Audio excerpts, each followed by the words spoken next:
Soy Nelson Hernández, con especialidad en las ciencias sociales. Hoy este día vamos a estudiar los campos de las ciencias sociales.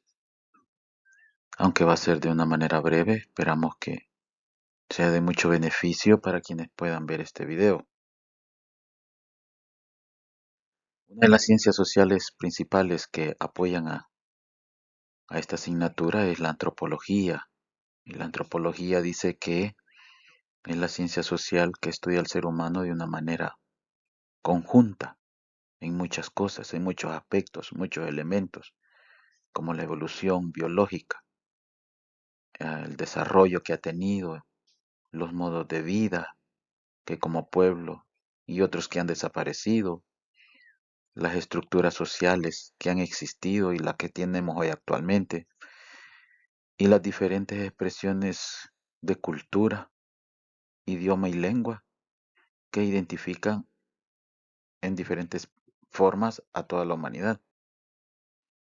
La antropología nos dice que venimos de un hombre primitivo y que hemos venido desarrollándonos y evolucionando, y proyecta que por el tipo de alimentación que tenemos, ¿verdad? Mucha comida chatarra, las generaciones van a ser muy obesas.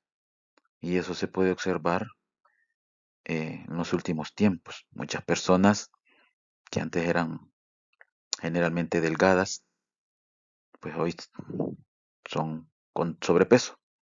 No estoy hablando de los jóvenes porque la mayoría de ellos, pues lo que consumen lo gastan, pero de poquito en poquito van acumulando. Tampoco se hace referencia al hecho de que a veces por genética o por cuestiones hormonales, desórdenes en algunas glándulas, hay personas que tienen sobrepeso. Lo que la antropología plantea es que de seguir consumiendo mucha comida chatarra, la población en su mayoría va a ser con sobrepeso. También proyecta que de utilizarse todas las armas destructivas que hay hoy en día ante una eventual tercera guerra mundial, la humanidad volverá a la era primitiva, porque todo lo eléctrico, todo lo de comunicación, que es lo primero que se destruye en una guerra, sería destruido. Y mientras todo se reconstruye, pues quedaríamos de manera primitiva. Otra opción que se maneja es el hecho de que de usarse las armas químicas y biológicas que existen, pues habrá una nueva especie de seres humanos, fenómenos, con más pies, más brazos, ojos y algunas malformaciones, a lo mejor algunos más inteligentes, algo otros más acentuada el hecho de no saber usar el cerebro. Entonces, el problema de la antropología que nos plantea es que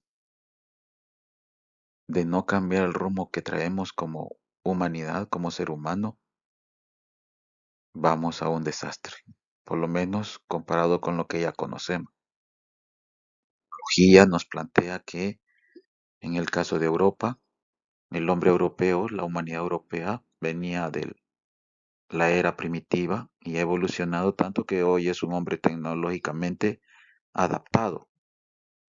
En América, el continente americano se le ve como un primitivo que por lo poquito que ha logrado obtener en conocimiento, pues solo hemos aprendido a medio vestirnos. Y entonces prácticamente nos ven hasta cierto punto con mucha ignorancia. En el área de Japón se ve como vienen del área primitiva hasta un nivel muy robotizado, que si nosotros pues valoramos videos e imágenes que andan por internet sobre Japón y todo lo que se dice de alta tecnología, pues es cierto. África es de los continentes que desafortunadamente para los pobladores no ha evolucionado mucho, porque es increíble cómo en pleno siglo XXI todavía se encuentran personas de tribus que tienen una conducta, un comportamiento que se cree incivilizado y que es bastante primitivo, es decir, no ha avanzado mucho. Y el resto de los países asiáticos, pues, se plantea como una era de hombres primitivos que al hacer ciertas mezclas con algunas especies van a crear una nueva especie de raza, tal vez no humana. En la película del Hombre Araña, por ejemplo, está uno que hace mezclas con genes de cocodrilo para tratar de mantener una vida más larga y fuerte, ¿verdad? Y es como surge el personaje del Doctor Cocodrilo en esa película. Entonces, lejos de lo que plantea la trompología en cuanto a lo que podría suceder en un futuro, no es mucho, ¿verdad? La antropología nos enseña que no hemos evolucionado mucho, por así decirlo, dado de que siempre hemos tenido ese hábito de golpear las cosas, aunque antes era para construir y hoy parece que es para reparar, ¿verdad? Entonces, la segunda imagen nos plantea el hecho de que a veces a puro golpe queremos reparar las cosas. Hubo un momento y hay situaciones en que eso aplica, pero actualmente quererle hacer que se arregle de manera definitiva el control remoto, la tele, la computadora golpeándola, solo muestra la ignorancia en la que está, dado de que pueda que con el golpe se arregle, pero el golpe lo único que hizo fue hacer la conexión de algo que ya está roto y logró conectarla en el movimiento. Pero una vez se apaga o se mueva un poco y eso vuelve a apagarse. Y el golpe no va a traer el arreglo definitivo. Hay que abrir el aparato y repararlo. Economía es la ciencia que analiza el comportamiento económico de todas las personas, de la producción que se tiene, o sea, los objetos que se producen, del intercambio que se da, de cómo se distribuye y de cómo éste se consume, ¿verdad? Esperando pues que busquen bienes, la definición y de servicios en el ámbito económico, porque son palabras que tienen un significado diferente en otras áreas. Entonces, estos bienes y servicios se entienden en el ámbito económico desde el punto de vista que satisfacen algunas necesidades humanas y el resultado individual o colectivo de la sociedad genera un tipo de sociedad. Es por ello que vemos más económicamente desarrolladas, dicen, ¿verdad? Con mejores edificios, con mejores ambientes, con mejores transportes, comunicaciones, y tienen un estilo de vida muy diferente a aquellas que tienen una escasez económica, dado de que le hemos dado un valor a un papel moneda que en realidad es un papel, pero le damos ese valor que no tiene en realidad por ser un papel o por ser un metal, pero que ese valor nos permite poder hacer un intercambio, un trueque, una manera segura de poder cambiar productos, intercambiar productos, ¿verdad? A todo es parte de la oferta y la demanda. Es decir, le explicaba en clase que eh, cuando hay oferta, pues los productos son más baratos. Y cuando hay mucha demanda, el producto sube de precio. Y esto se da incluso tanto a nivel de nuestro entorno, en nuestra localidad, en nuestro municipio, nuestro país y en el mundo entero. Así funciona la economía. Es necesario conocer que hay un círculo vicioso para algunos investigadores, ¿verdad? Se los pongo en perspectiva en la imagen, donde el pueblo pues busca trabajo por el que le deben pagar, el que ofrece el trabajo busca quien le dé dinero para poder terminar el trabajo y hacer la obra, es decir, busca al dueño de esa obra, la financiera, que es el que da dinero, busca a alguien que tiene mucho más dinero, que en este caso sería un inversor, para poder tener el dinero suficiente y seguir construyendo, ¿verdad? El inversor busca a un banquero internacional que le ofrezca dinero para que la cadenita llegue hasta el pueblo. El banquero internacional busca a los gobiernos, por así decirlo, todos los países en su mayoría, porque viven de préstamos. El gobierno paga a intereses muy bajos a cantidades muy grandes. Entonces, pero igual. Estamos hablando de muchísimo dinero. ¿Y el gobierno? ¿A quién creen que le pide dinero? Si el propio gobierno no puede generar sus propias finanzas, no puede crear ganancias. Como vemos aquí, le pide al mismo pueblo. Es una manera de ver cómo funciona el círculo de la economía. Pueden que hayan otras. Sería bueno que lo investigaran por sus medios.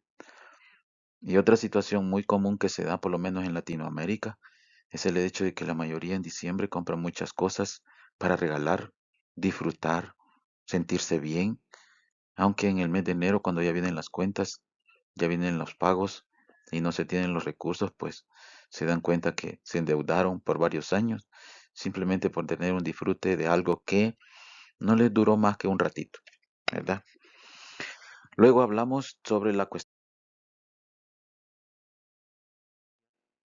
Esta ciencia se encarga de estudiar los hechos o fenómenos colectivos de una sociedad producidos por la misma interacción de los seres humanos dentro de un ámbito histórico y cultura en el cual nos encontramos todos. Por ejemplo,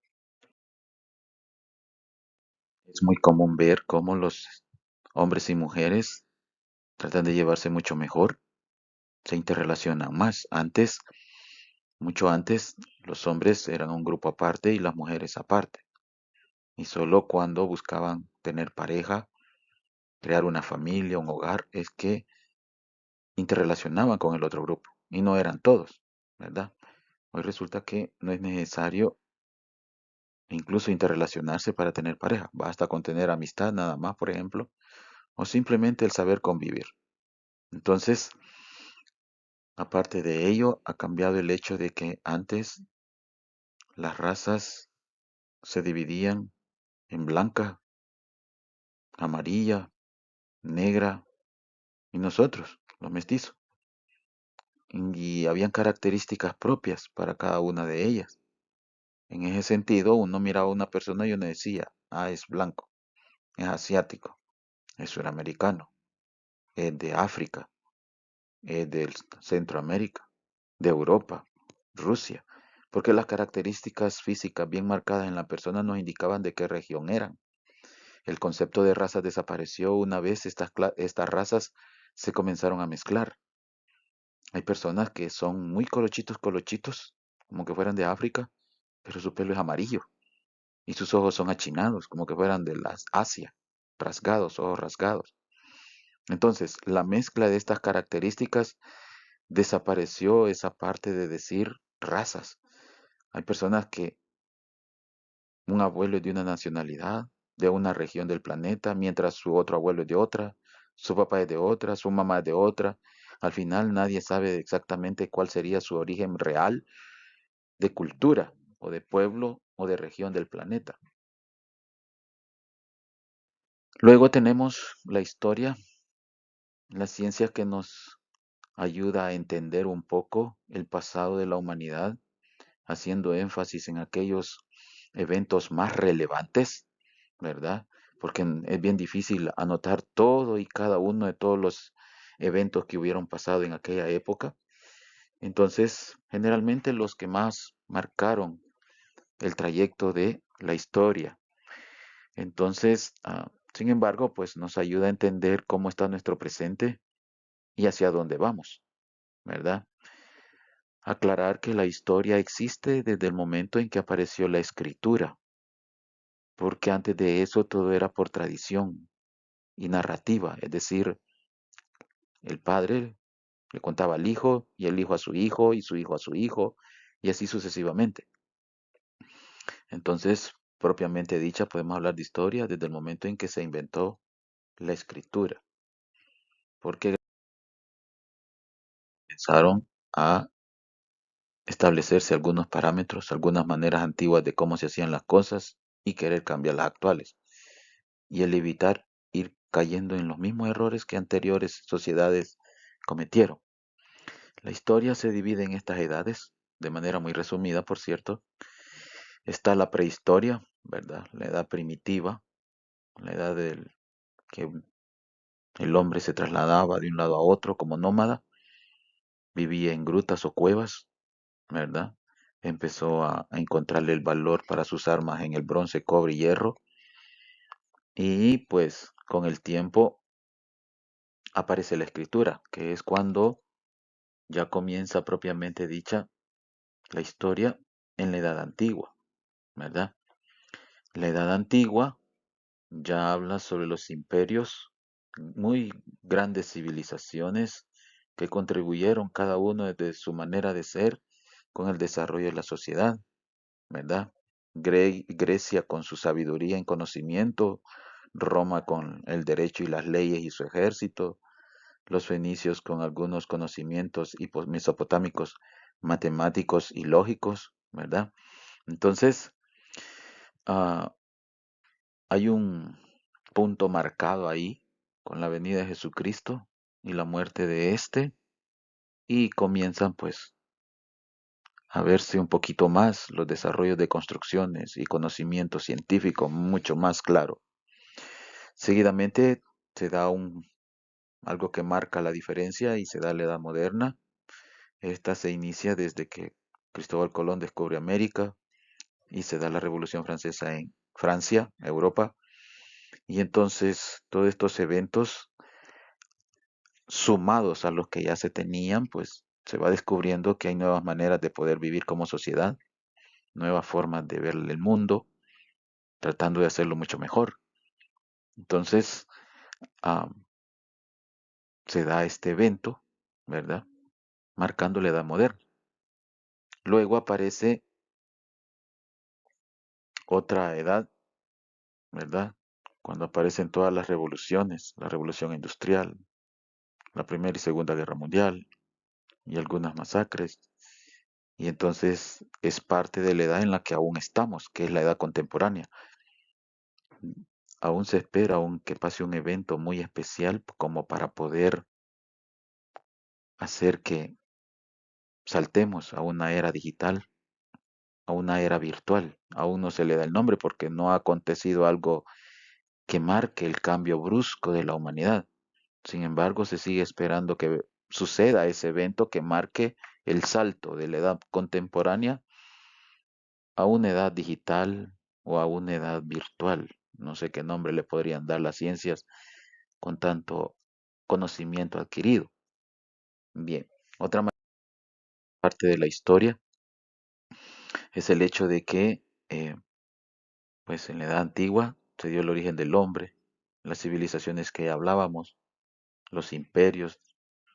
Luego saltamos a la Edad Media, cuando ya aparece la escritura, ¿verdad? Se da el cristianismo, el hecho de que Dios es el centro de todo, los diferentes tipos de religiones, y entonces se da un evento que hace saltar a la Edad Moderna, que es el Renacimiento, porque antes de esto hubo una época de oscurantismo, es decir, en el Renacimiento surgen muchos conocedores de mucho conocimiento en el sentido de que plantean nuevas teorías, nuevas ideas de cómo mejorar en algunas áreas, en algunas ciencias, ¿verdad? Y entonces ya hablamos de reformas dentro de la Iglesia Católica, dentro de los gobiernos, de que ya no es necesario seguir con las monarquías, ¿verdad? Que hay nuevos países o estados que se consideran más modernos. Y entonces resulta que se da otro evento, ¿verdad? Que marca el salto, como la Revolución Francesa, la Revolución Industrial, y dentro de esto poco a poco pues se dan otros conceptos como el imperialismo, la Primera y Segunda Guerra Mundial, la globalización, la revolución tecnológica, que es en la edad contemporánea a la que pertenecemos. Se espera, según los especialistas, que se encuentre un evento, un hecho de la humanidad que afecte a toda la humanidad, que plantee el salto de la edad contemporánea a la edad digital o a la edad virtual.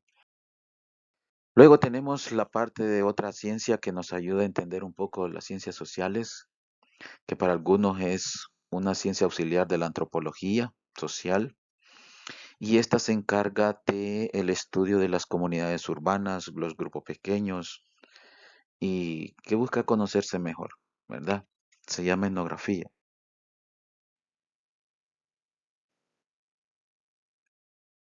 explicar que a pesar que estamos en pleno siglo XXI, seguimos con, seguimos con cuestiones de personas que la fotografía lo expresa, siguen viviendo de una manera muy primitiva, aunque lo primitivo lo vemos como algo anticuado, antiguo, pero en realidad creo que a veces ellos tienen mucho más razón de cómo vivir como ser humanos que la edad contemporánea en la que estamos nosotros, porque ellos sí llevan la armonía con la naturaleza, ellos viven de la naturaleza, respetan y cuidan a la naturaleza, que es la que les da vida, que es la que nos da vida. En cambio nosotros, que disque modernos, la estamos destruyendo. No estamos destruyendo la naturaleza en sí, estamos destruyéndonos a nosotros mismos, de a poco, y todo por buscar nuevas formas más fáciles de vivir.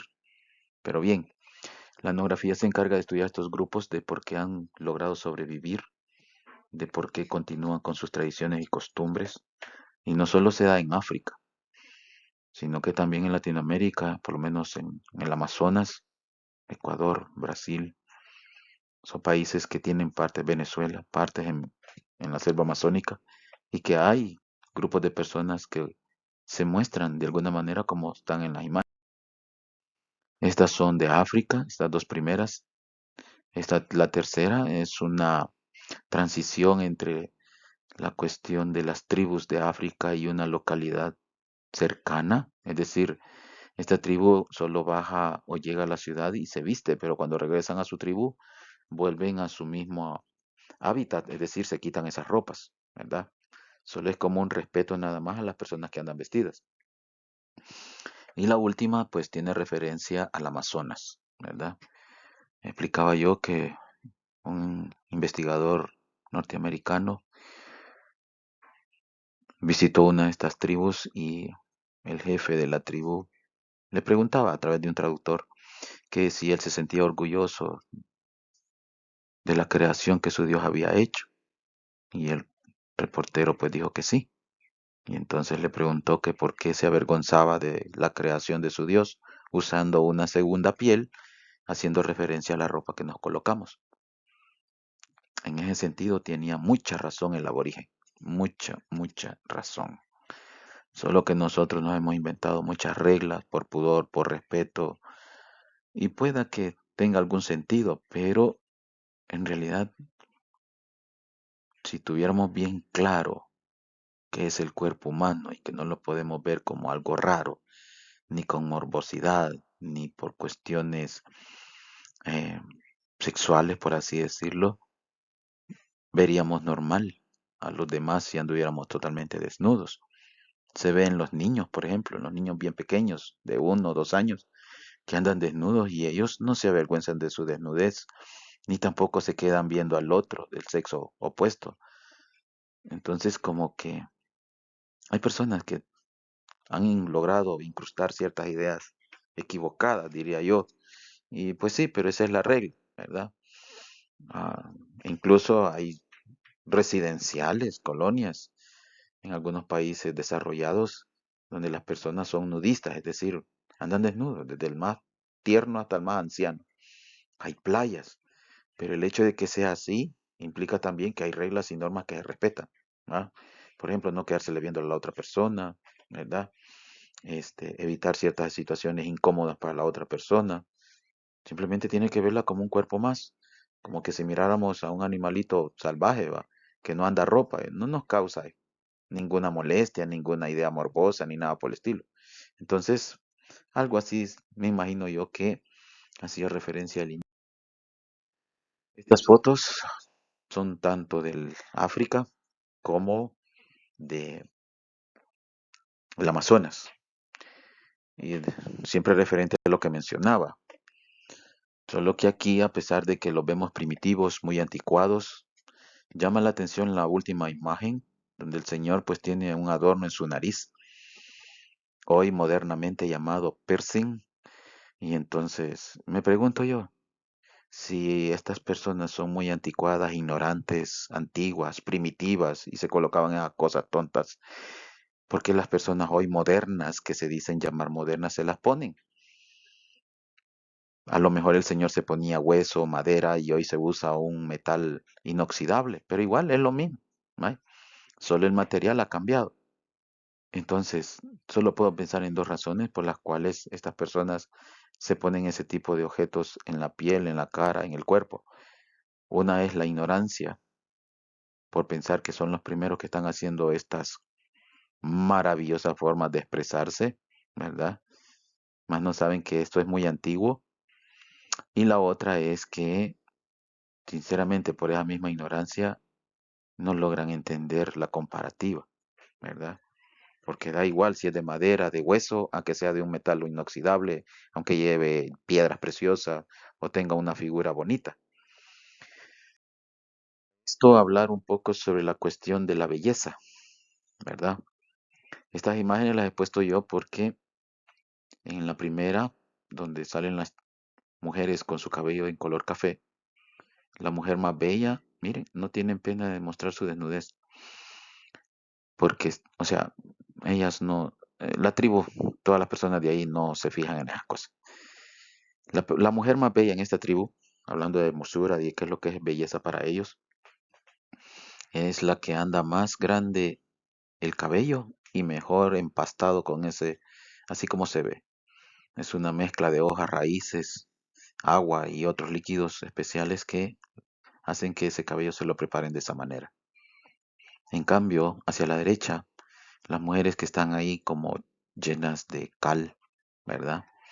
Y que tienen algo en la boca, es porque se han cortado el labio de abajo y se han colocado un platito. Desde muy pequeñas se van colocando platitos pequeños y conforme van creciendo, pues el plato es más grande. La idea aquí es que la mujer que más grande pueda tener el plato en el labio inferior es la mujer más hermosa de la tribu. Es decir, para ellos es la mujer más hermoso de todo el mundo, más hermosa de todo el mundo. Entonces, como que el concepto de belleza depende de quien la vea y de la perspectiva del quien la observa. Y en la parte baja son las únicas dos tribus que existen en el África y en todo el mundo, donde son los hombres los que se arreglan, se pintan, se ponen sus mejores galas y se maquillan. Y bueno, la cuestión es verse lo más esplendorosamente bonito, guapo, bello que puede ser. Porque en un campo libre, ellos se ponen en fila y del otro extremo como público están muchas mujeres, donde los eligen a ellos como sus esposos. Es el único lugar en el planeta donde las mujeres deciden a quién tener como esposo y cuántos, porque pueden tener más de uno. Y aún teniendo esposo, pueden compartir a su esposo con otra mujer o acostarse con otro hombre, esposo de otra mujer. ¿Mm? Es el único lugar donde es el hombre el que se arregla y se viste y para ser elegido esposo, ¿verdad? En el resto del mundo es al revés. Es el hombre el que elige, es el hombre el que decide. Pero bueno, así como vamos, de que la humanidad cada vez son más mujeres, pues creo que vamos a llegar quizás a algún punto en donde nos van a tener que elegir. Bueno, otro concepto de hija es esta. Aquí está en una isla de Nueva Guinea, se llama la isla de las mujeres de cuello de jirafa, porque desde muy pequeñas se van colocando esos anillos. Esos anillos se los quitan para hacer el aseo y la higiene del cuello y de los mismos anillos. Aquí el concepto de belleza es que aquella mujer que tiene más anillos colocados en el cuello es la mujer más bella y hermosa. Son mujeres que no pueden andar zapatos de tacón, ni aunque sea pequeños, porque pierden el equilibrio, dado de que el peso de la cabeza las obliga a irse de bruces hacia adelante o hacia atrás. Pero vuelvo y repito, miren el concepto de belleza que manejan aquí. ¿Ah? No importa la cara, sus ojos, la piel, no. Lo importante es que tenga la gran cantidad de anillos. Entonces, esa es muy, digamos, muy relativo, depende de la persona, ¿verdad? Hay personas que son muy bonitas y se ven feas en los espejos. Hay personas que, a pesar que están ultra delgadas, creen que comerse la mitad de un dulce se ven gordas. Y hay otras personas que generalmente es en los hombres, a pesar que están muy gordos, ellos se ven muy figura, muy atléticos, ¿vale? Entonces, y hay mujeres que les gustan los hombres gorditos y no los musculosos y bien definidos, por así decirlo. Y hay hombres que les encantan las mujeres gorditas y no tan delgadas, ¿vale? Entonces, el concepto de belleza es según el concepto y las perspectivas que cada uno tenga, pero en realidad eso no tiene nada que ver porque, bien lo digo yo, todos somos hermosamente feos, ¿va? Hermosos para alguien, feos para otros, y para otros, aunque seamos feos, somos lo más hermoso del mundo. Entonces, creo que el concepto de belleza tenemos que irlo cambiando para mejorar y rompiendo algunos esquemas muy equivocados, ¿verdad? Por ejemplo, hay una modelo que gastó toda la plata que ganó como modelo en una campaña contra las casas de modelaje porque no había un límite de tener un peso mínimo. Ella murió a raíz de esta consecuencia, ¿verdad? Sufrió de anorexia, extremadamente delgada. Hoy en día, gracias a su muerte y a la campaña que hizo, las casas de modelaje, tanto para hombres como para mujeres, tienen un mínimo de peso a tener y tienen un máximo de peso a tener. Fuera de esos rangos no se contrata a otra persona. Y sin embargo, pues muchas personas se sienten feas simplemente porque ellos dicen que eso es la belleza. Pero como ya demostré, la belleza depende de cada quien.